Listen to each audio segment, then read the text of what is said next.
Rector Lesage, c'est 200 millions de chiffre d'affaires aujourd'hui, c'est 15 unités de production en France, 2 à l'étranger, à l'international, une en Pologne, une en Belgique. La force commerciale du groupe, c'est environ 160-170 personnes, séparées en 2 activités, la maison individuelle, où le canal de distribution et le négoce, et le logement collectif, industriel et tertiaire. Dans ce segment, nous avons besoin aujourd'hui de renforcer notre force de prescription.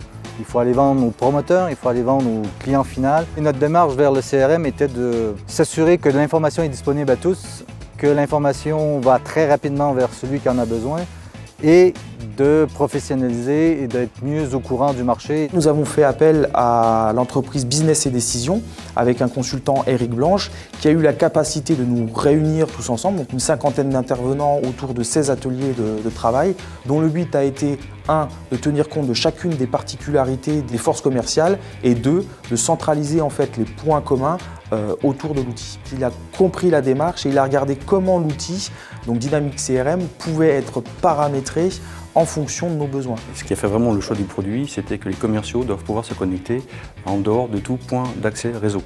C'est-à-dire qu'on voulait qu'ils embarquent avec eux leurs données, qu'ils les travaillent et les exploitent sous Outlook et qu'ils puissent en fin de semaine les réinjecter dans le système. Deuxième critère, ça a été le point d'accès, à partir d'une connexion Internet qu'on puisse alimenter et se connecter à la solution et l'enrichir. Troisième point important, ça a été la facilité d'adaptation du logiciel à nos métiers et à nos process, qu'on puisse l'adapter, le modifier, le paramétrer à notre guise. Le quatrième critère de choix était le fait qu'on puisse se connecter à l'application, même de façon plus light, avec des informations peut-être plus réduites, via nos smartphones. Après le cahier des charges et la maquette, Business et Décision est intervenu pour la finalisation de la réalisation du projet, aussi bien pour le côté architecture que pour les développements spécifiques qui restaient, et puis pour une grosse partie, la partie critique, qui était les interfaces. Parce que l'outil Dynamics CRM est interfacé avec des outils d'études, avec l'ERP, avec les outils de reporting. Là, comme Rector a fait le choix d'avoir un Dynamics CRM hébergé chez eux, ils ont accès à la base SQL Server, donc ils peuvent facilement faire les imports-exports de données, les synchronisations, etc. Le second point, ce sera forcément d'étendre le déploiement, j'ai envie de dire, à d'autres utilisateurs.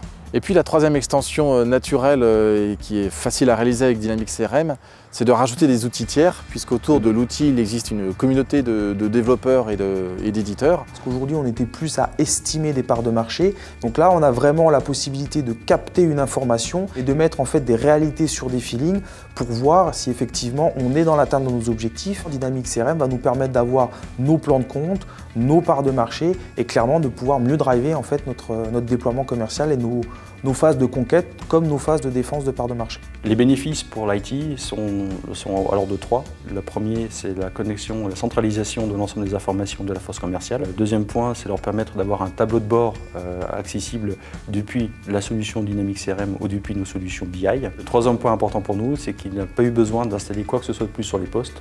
La facilité d'implémentation de l'outil va nous permettre de le déployer très rapidement sur l'ensemble de nos filiales, qu'elles soient françaises, polonaises, belges, slovaques ou tchèques.